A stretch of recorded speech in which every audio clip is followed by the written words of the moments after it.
Hello and welcome to the Chicago Humanities Festival and this program with the fabulous Casey Wilson in conversation with the equally fabulous Jesse Klein and Andrew Reynolds. My name is Allison Cuddy. I'm the artistic director at CHF. So we're still in the midst of our spring season with so many more programs to come. You can check out our entire schedule and help support the festival at chicagohumanities.org. And a reminder that for this and all CHF digital events, you can activate closed captioning right here in YouTube. But now on to the show. We are so thrilled to be hosting the very funny and extremely talented Casey Wilson on the occasion of her collection of essays, The Wreckage of My Presence. So please join me in breaking out the clapping hands emoji for Jesse, Andrew, and Casey Wilson. Oh my God. I have never been so excited for a Sunday morning in my life, sitting with Casey Wilson and Andrew Reynolds to talk about Casey Wilson's new book. What? Do you mean this book? This book. Do you mean this very book that our friend wrote? That our very dear friend wrote, The Wreckage of My Presence, Essays, Casey Wilson. I will just quickly say, I read this book a couple of months ago. I was reading it alone in my room. Read into that what you will. dying laughing by page one. And I loved it so much. And then had teary moments later. Casey, it's a masterpiece of a book. And I wouldn't say that if it wasn't true. It really is, Casey. And I mean, I'm used to, you sharing a lot, and anyone who's listened to your podcast knows that you're very open. But I will say that I learned many things about you that I did not know. And the way that you sort of bounce between really sort of fun, lighthearted things and then really actually being very vulnerable is so beautiful. And it's just, as Jesse said, it's masterfully done. So congratulations. Congratulations. How does it feel to be an authoress? I do have something to show you now that I'm an author. Yes, what do you got? I was waiting. Yeah, they're fogged up, so it's not as good, but I have these. Doesn't seem like they get used all that much, just for moments. And they're clear, there's no prescription needed, but that's not what they're for. But no, this distinguishes me, actress, author. Yeah. Correct. Correct. I assume you have your headphones for when you're directing. You have all your props for all your jobs. I have big ones, cans, and I have a bullhorn. Because none of what we do is real. I would like to ask specifically about this cover. Where is this photo from? Great question. You know what? I have the real one, not because you asked this right here. You do? Actually, now June Diane Rafel, my friend, claimed she took this, but she did not. This was at my 30th birthday party. Oh. My husband and I, before we were dating, at a rap party. Oh. And they wanted to do a photo shoot for the book, and I was a little afraid. They're like, let's do a funny shoot. And I was just afraid it was going to be me, like, with a bathtub full of pills, or like, I don't know, throwing up a briefcase and a pacifier all at once. And oh my God. So I was like, maybe I could just find any candid or stills in my phone. And so I just took Ambien and sent a bunch in, and I don't know. So they like the rest is history. Yeah, the rest is going to be in the Smithsonian. And there it is. Well, it's a very good cover. I will say my son, who is friends with Casey's older son, saw this book out last night because I was rereading it. You heard me. And he said he likes that it's red. Oh, see, this book is fun for the whole family and Now, I remember talking to you when this sort of process started, but I'm curious, what was the first essay that you finished that sort of launched you into this whole process? So, well, I'd written an essay for Lenny Letter, Lena Dunham's Connor's blog, a while ago, which about anger. And then I sort of had written a little piece about the one that's about my son in there, about him having celiac disease for the New York Times. And then those are the only two I'd really written. But I knew I wanted to write something. And then Jesse, very generously, both of you, which I've been talking a lot about during press, have been instrumental in the book, because the two of you have written such beautiful, amazing, comedic / deeper kind of wonderful books. And so Jesse introduced me to my book agent, David Kuhn, and you guys have both been cheering me along the way. So I had those 2 essays, A Long Way to Say. Then Jesse introduced me very nicely to a book agent, and we kind of went from there. I'm so glad that you brought up the chapter about anger, which is I love them all, but it's one of my favorites for several reasons. One, because I just love that I think it's very hard for women to admit that they struggle with anger. I think it's very hard for women to be allowed to show anger in the society that we live in. And I just thought that you were so vulnerable in talking about sort of how anger has been a part of your life and how you've struggled with it. And I also was truly impressed by the litany of things you said you've thrown. I know. Anger. And I was wondering if you wanted to talk about that, or maybe just as just like an appetizer for the people, anyone who hasn't read the book, just talk about some anger moments you've had. I've had so many. Thank you for asking, Jesse. You're welcome. No, just from when I was really like my biggest outburst was when I was like 15 and I wanted to stay out late, extend my curfew. My parents simply said no. There was no like negotiating. And I just walked into our hallway and there were 2 gold sconces on the walls, but high up. And I just pulled them out of the walls and hung my whole body weight on them and ripped them out of the walls like the Hulk with the wires. And my parents, I've never had someone look at me like so astonished where I was like, oh, this isn't, but it does get a reaction, but it's very bad. And then from there was just, unfortunately at NYU, I had taken too much NyQuil. Mm-hmm. And I overheard, oddly, my roommate talking to Kristen Bell, who was my next door roommate. Ooh. There's a juicy tidbit. Extra content. Yes, Yep. this is extra content. And I overheard her say, Casey, I was sick. And she's like, oh, Casey's not sick. She's just pretending. And then when she came into our room, I just quickly decided to show her and choke her up against the door. So you said to choke her. That's right. Lightly. So you moved from sconces to humans rather quickly. And then I realized that's not okay. And then the rest of it was just me always throwing my phones at the wall in anger.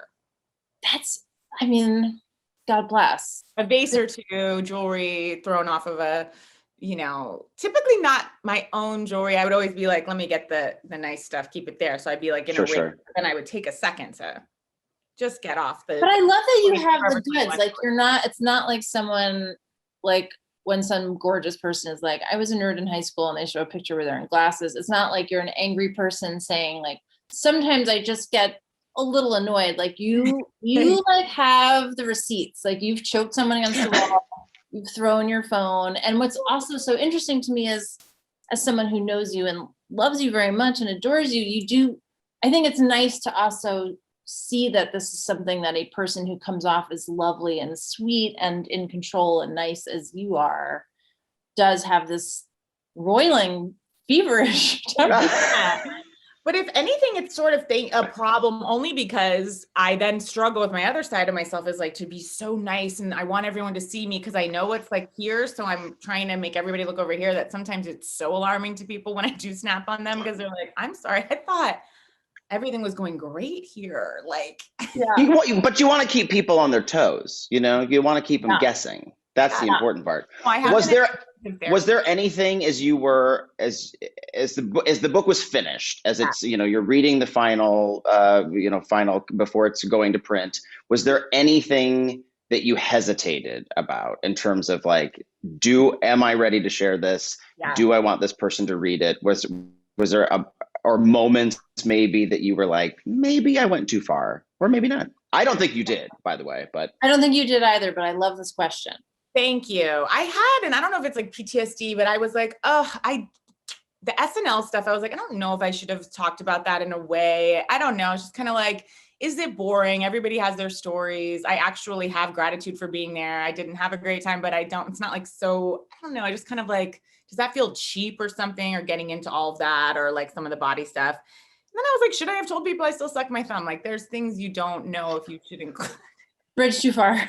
Yeah, that actually was a bridge too far. At one point I had it in the author, like on the back jacket, and then that I sucked my thumb and I'm like, what am I doing? Like, pay for this.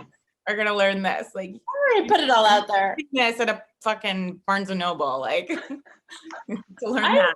I love that you wrote about the SNL stuff. I think that's so, I just think I mean, whether someone's interested in the biz or not, but just, I think just seeing how hard these things that appear very maybe glamorous or like, oh, someone was on this show and so of course it was great and it really wasn't. I think that's one of the Well, things. Jesse, you're one of the lucky few. I mean, I think the lucky one. I don't know anyone else that elected to leave.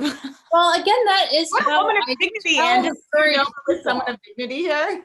I've never had anyone confirm or deny that I voluntarily left, and it might be purely something I'm making up, but I again don't allow anyone to tell me otherwise. Great. I wish So I had taken that as my. You just said like, yeah, I really was done. I might be maybe within minutes of this being in the world. I'll hear from my manager. I have another question. So this, I don't know if this was ultimately going to land. I couldn't tell from the book if this is going to be on some sort of accessible website, but I think it's your opening chapter, but one of the chapters where you're talking about your mom. And again, the way you bring your mom to life in this book is so amazing. I really do feel like I got to know her in this kind of amazing way. And she just seems like such an incredible, funny, brilliant, and also quirky woman. But you talk about how when you were young, she would play a game with you and your girlfriends, all of whom were very close, where you would get some candy and get some, what was the beverage? Was it Diet Coke? Regular Coke. Regular Coke. a regular Coke. And you would play a game called Girlfriends. And she would speak in some kind of baby voice. Mhm. And then you guys would respond in the voice and you kind of talk about the voice. You know, And I'm like, sounds really. you, I'm like, what? not every word. And then you said something about there was going to be a link where we could go to hear Yes. the voice. So Yeah. I'm just wondering if there's some kind of preview or something you could give Sure. us. We could just get a sense of it now. Thank you for that question, Jesse. That's You're beautiful. so welcome. Yeah, so my mom had a waterbed, so we would all get on the waterbed after going to 7-Eleven with like 4 girlfriends and my mom and our dog. And my mom would just made up a voice that we all learned to talk in. And it went like this. We'd be like, how are the girlfriends today? Everyone would say, oh, we are good. And she'd say, but we got the girlfriend here. And she'd hold up the dog. And she's like, she's the main girlfriend. She's the president of the Beagle Society. How was the school for all your girlfriends? Everyone, she's like, who is dating who? And it was just a baby voice. Maybe I'm making it sound like, I don't know, there's some strange accent to it, but No, this is pretty close No, to it's what I good. imagined. Yeah, Okay. that's what I was hoping for. Yeah. it's your babies. Yeah. But yeah, Oh my God. it's a little different than what I thought, but in the same ballpark. Okay, great. Yeah. Thank you, because honestly, I have been wondering since I read it, because it's just such a funny scene, and it It's feels very funny. it's And the so- waterbed really seals it as The well. waterbed seals it. Everyone. Yep, just slowly- slightly sloshing. So Slightly relaxed. It's sloshing. really patched with like masking tape or like hard tape. There was always like a little Oh, something water wanted to. careful. Still Never. one of my greatest desires to have a waterbed. I don't know if they make them anymore. I don't think they do. I don't think they do. Maybe I'd have to I don't have think they a do. custom order. What'd you say? Yeah, A custom waterbed. Casey, at what point did Paul, your father, who I've met? I've never met your brother Fletcher, but Yeah. at what point did Paul and Fletcher read your book? When did you were you sharing little pieces with them along the way? Do you just threw it at them and said, ready yet because it's coming out next week, and I was like, oh, I kind of want everyone to just read the final thing. And my brother just had a baby 2 weeks ago, so he's gonna read it next week. But my dad read it, and my dad really loved it. I think my dad's like, you exaggerated about me, and then I would take him through the examples. He's like, well, yes, that did happen. He's like, it did, but my dad really loved it. I think he said it was hard to hear some of the stuff about my mom, but that he really liked it. So I did go over just the general just things I was sharing about my mom in the realm of addiction, or just because she's not here anymore. And I kind of just wanted their take of like, there is that feeling of talking about someone who's passed, I don't want to, I don't know. I just really didn't want to, not that I want to cast my mom in any bad light, but I just wanted to make sure it was kind of a love letter, but that, I presented kind of what had happened. And my brother was really generous, and he's just like, I think it's your story. And I actually think it could help someone, not to be cheesy, but it's great to put it out there and kind of see what a lot of women go through to try to parent and work, and just truly how difficult it is. And yeah. Well, I think you did a really remarkable job of doing what you just said, of telling your story. You told your version of the story. I didn't feel like you were speaking on behalf of your dad or your brother. And I know it's a tricky thing to maneuver sometimes, especially talking about family, but I think you made it very clear that this was my version. Family members, how did you guys, I'm so curious, for your books? Wait, I didn't hear, what was your question, Casey? Do you kind of run things by the people close to you, or? Ooh. Andrew? I shared the family stuff with my younger sister, Natalie, just to but then I got some advice at some point during the process of writing that wait until it's going into print to share it with everyone else, because otherwise you will get really caught up in like, oh, maybe I shouldn't, or maybe I should. Like, you sort of lose your nerve a little bit. But I did share stuff with my younger sister. I spared her the sex details. Like, I was like, no one needs to. And I actually told my family ahead of time, I was like, skip this one, skip that one. Like, you don't need to hear about, it's like regrettable blowjobs. You just skip those chapters. Chapter 8, regrettable blowjobs. I didn't run a word of it by anyone. Atta girl. Wow. There she blows.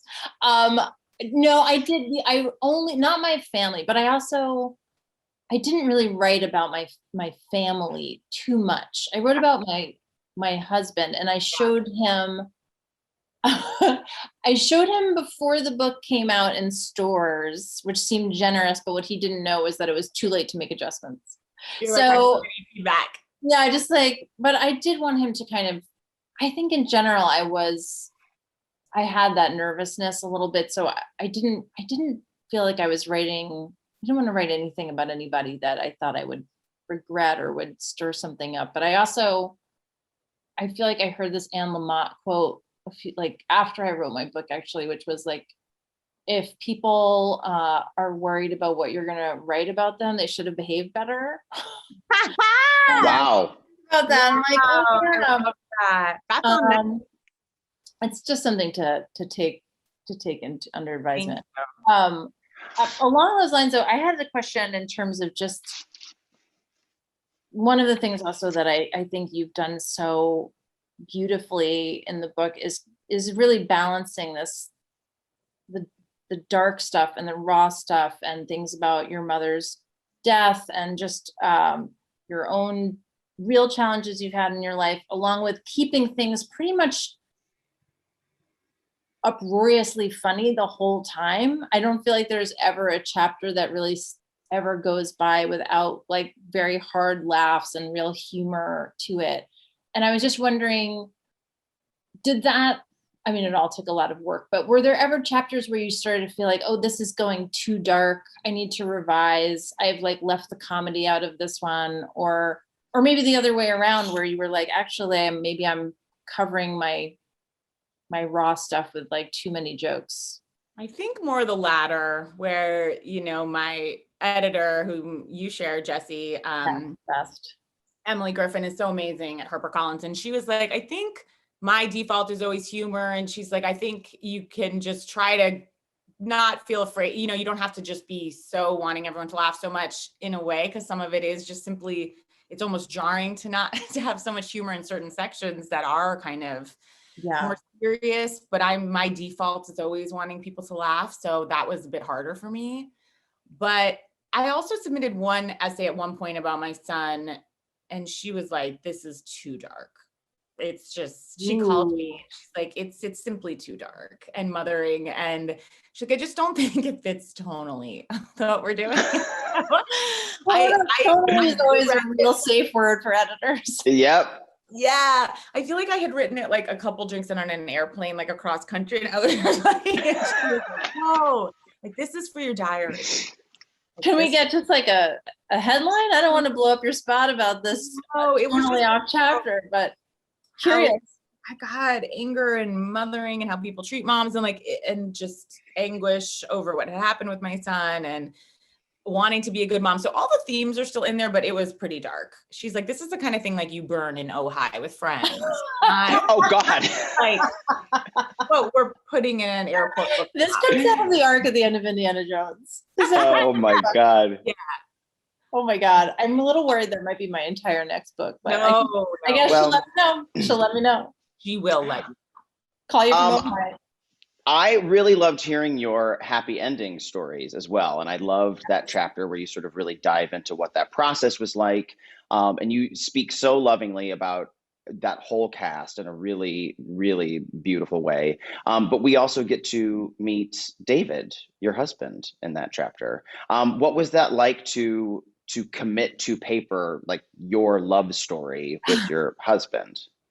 That part was great. You know, the happy endings chapter is the one chapter I did not want to write because I'm like, it just seems so. I felt like, God, am I acting like we made Citizen Kane? Like, I just was like, it was the one that was No, active by HarperCollins. Like, people are going to want to hear about this. And I was kind of like, it's so I great. love this show, but you know, like I say, people either have seen it and they absolutely love it or they've never heard of it. So I just was like, are people going to be like, I'm sorry, what is this you're talking about? But she was like, no, people really are going to want to hear about it. So I kind of tried to just find a different way into it, you know, which is it really is where I met my husband. And then now that it's in there, I'm like, oh, of course I had to include that. And yeah, I'm so happy to have David in the book. And he's definitely, it sounds so strange to say someone's like a character in your book and that's your husband. But I think it felt good to like write about that and maybe for my kids to see it. And again, much like your family, Andrew, I hope no one reads chapter 3 about blowjobs, but Wait, has David read it? no, Jesse, he hasn't. Hasn't read a word. Even the whole chapter that's fully a love letter to him. He said ready, he's waiting, right? He's gonna Yeah. wait. but for what? You know, like what's he waiting for?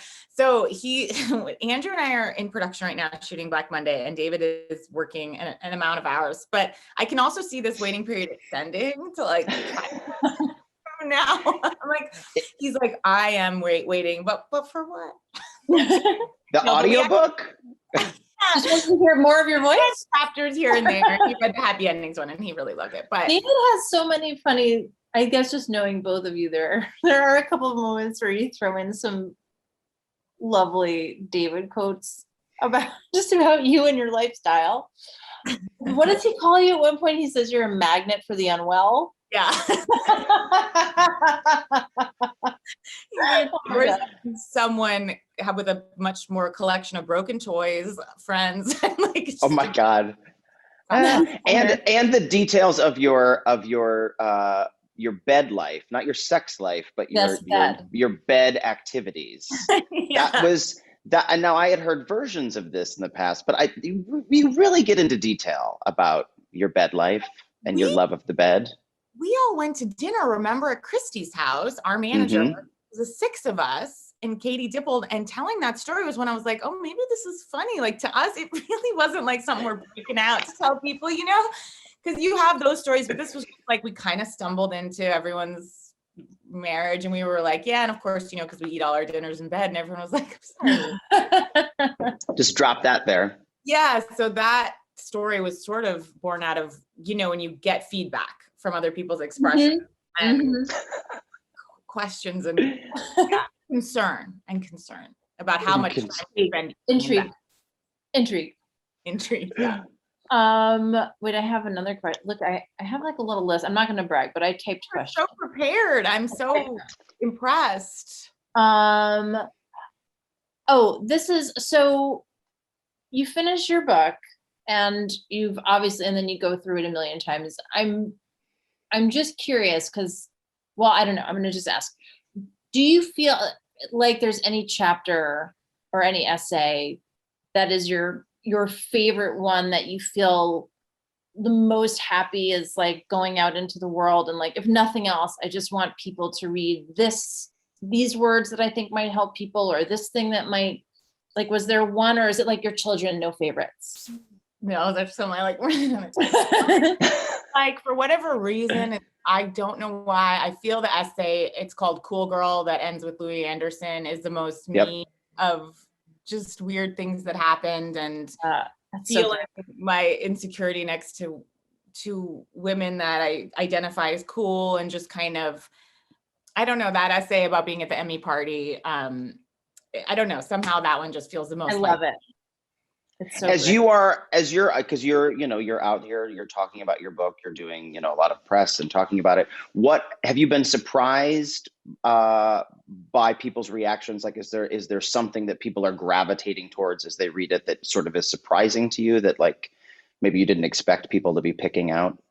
well, I guess people are gravitating sometimes towards the SNL stuff, which is maybe why in the beginning I was like, oh, I don't know, does it feel like it's going to seem in the press that I'm giving it that much weight because people ask about it? I think more like press, people, but I don't know. It's interesting. Everybody has like when anyone reads anything, it's kind of like some people are, I think, happy or just to see something included about the grief following the death of a parent, and that touches them. And it's interesting what people, and I think, I'm not saying, oh, some people, everyone loves such a different section of it, but some people read these books, I think, and enjoy just like having a laugh and like shorter stories. And I don't know. Yeah. I think the grief aspect of it, people have seemed to not like, sounds strange, but I think the aspect that you can still kind of have hopefully conversation no matter what your belief system, perhaps with someone who's passed on, like for a relationship to continue, that sort of thread seems to, I think people are interested in that idea. And I think it's comforting, hopefully. Yeah.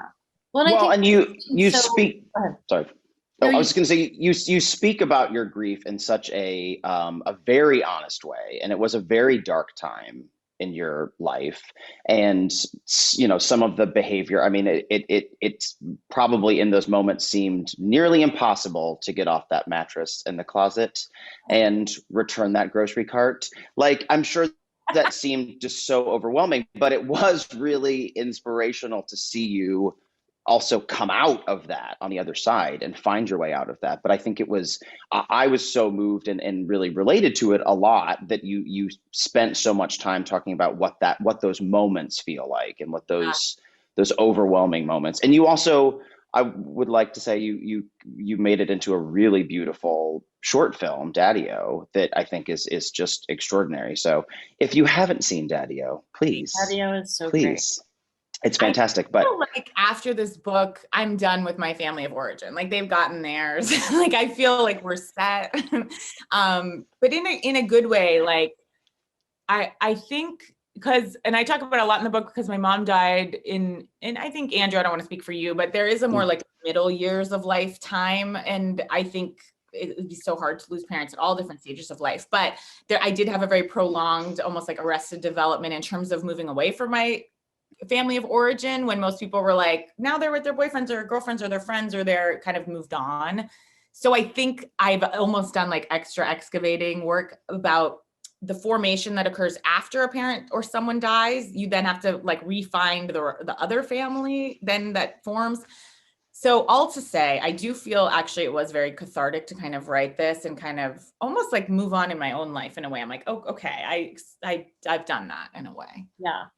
I was just going to say, I know it will be, I think, a gift to people also to read a book about someone who's as successful as you and achieving many things at such a high level as you are, but also at the same time, your acknowledgement of how that grief was always with you. I think sometimes there's a sense that like, oh, this person, people move on and they're not thinking about it. But the way you show that you were continuing on with your life and going on auditions and you landed these amazing jobs, and at the same time were falling apart, and is that falling apart? But I think we live in a society where people, I think, don't feel a lot of permission to like just be experiencing their grief as long as they want or as much as they want, and to know. And I think for you to share that stuff is, dare I say, I'm going to say it, brave. Sorry. Brave. Hashtag brave. Your brother's acceptance of your belief that your mother sometimes appears as a butterfly, your brother understanding that, I thought was very sweet that he tries. Yeah. He tries to make an effort. I would also like to just talk briefly about the Housewives, if I could. You have a very popular podcast called Bitch Sesh, in which you unpack a lot of information about those lovely ladies. And now it is in book form. And now part of your thoughts on talking about them is that it will not get repeated to them. Is that safe to say? That probably they're not hearing a lot of it. 5 years, they haven't. Are you nervous now that it is in book form? And so many of them are, authors themselves. Well, I was saying to you guys, I happen to have a bunch of their memoirs here and so many of them are authoresses. Yeah. Authoresses.